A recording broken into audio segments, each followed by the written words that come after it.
qui a 3 ans et demi en plus que moi. On vivait à Wisseny, pas très loin de où je vis maintenant d'ailleurs. Puis après on a déménagé un peu, mais maintenant mes parents ont même reconstruit derrière chez moi à Wisseny, donc on est vraiment revenu au village. Et donc c'était une vie un peu classique, quoi, hein. C'était une ancienne ferme. J'allais à l'école du village à 150 mètres de chez moi, où j'ai fait mes études, enfin où j'ai été à l'école maternelle et puis primaire. Et puis je suis allé à l'Athénée à Ath. C'était assez traditionnel ici dans le coin d'aller plutôt soit à l'Athénée, soit au collège. C'était plutôt traditionnel, mais donc j'ai fait l'Athénée à Ath. Et puis quand j'ai terminé mes études secondaires, je suis parti à l'ULB pour faire Sciences Po.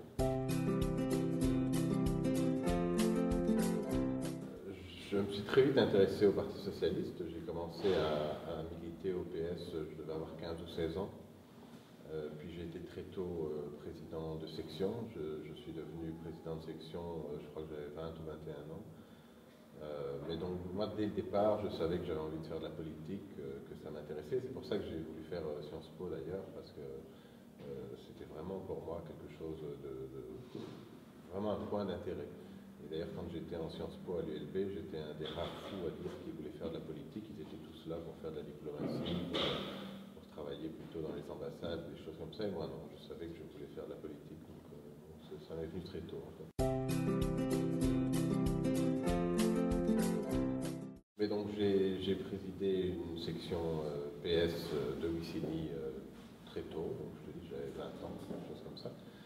Et puis je me suis rapidement intéressé, j'ai participé aux campagnes électorales pour assister nos camarades. Hein. J'ai fait campagne avec Christiane Vienne notamment quand elle est arrivée au Parti Socialiste.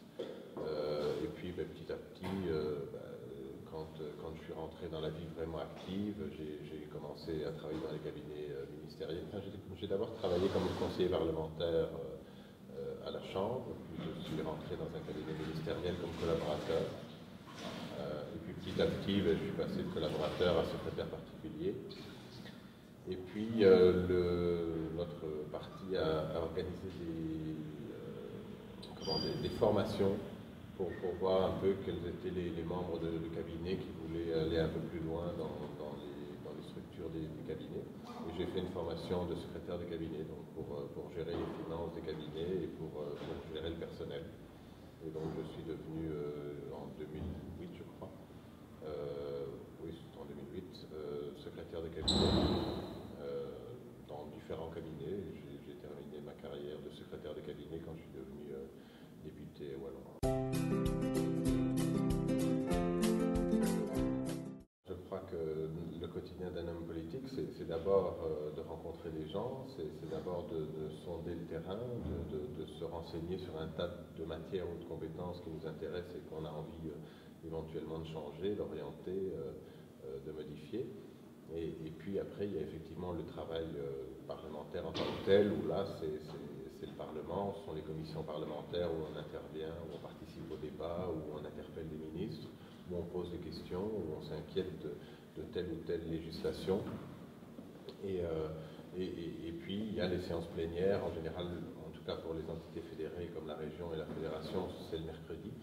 Et donc là, le mercredi, c'est vraiment les séances plénières où les ministres viennent défendre des projets de loi, des projets de décret en ce qui nous concerne, et où on peut intervenir sur l'un ou l'autre sujet, ou poser des questions d'actualité, vraiment des questions d'actualité, où on interpelle le ministre sur un article ou sur une législation qui a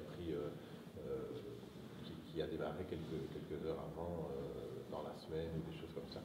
Donc ça, c'est vraiment le travail en tant que tel, au sein des commissions, au sein du Parlement.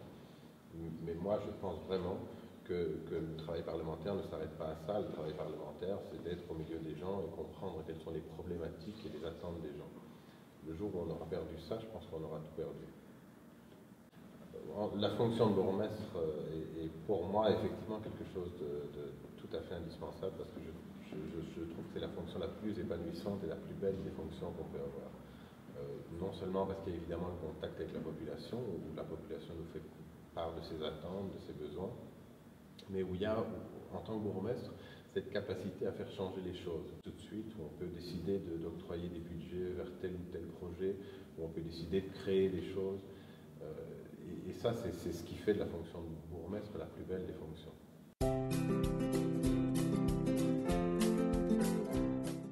Mais moi, ce que je trouve qui est la plus belle chose de ces boulots, c'est le contact avec les gens.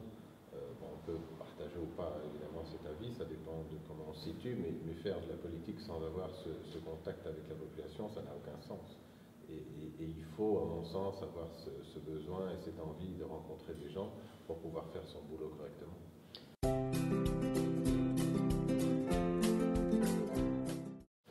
C'est compliqué, c'est d'autant plus compliqué que je trouverais assez prétentieux de dire voilà, j'ai réussi à faire telle ou telle chose.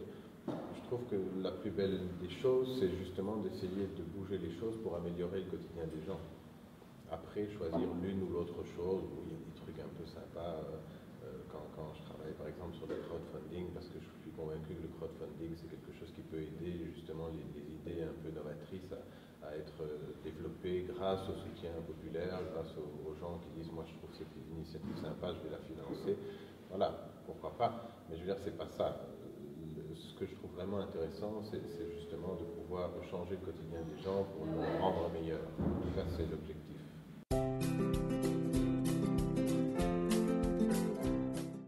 Ça, c'est une petite phrase que mon prédécesseur au CPAS avait indiquée sur ses courriers, Michel Flamand, qu'on connaît tous. Il avait mis sur chacun de ses courriers: vous voulez les pauvres secourus, je veux la misère abolie. Et c'est une phrase de Victor Hugo qui m'a toujours frappé. Et je me suis dit, c'est vrai, c'est ça en fait. C'est pas juste vouloir secourir les pauvres qui est important, c'est faire en sorte qu'il n'y ait plus de pauvreté.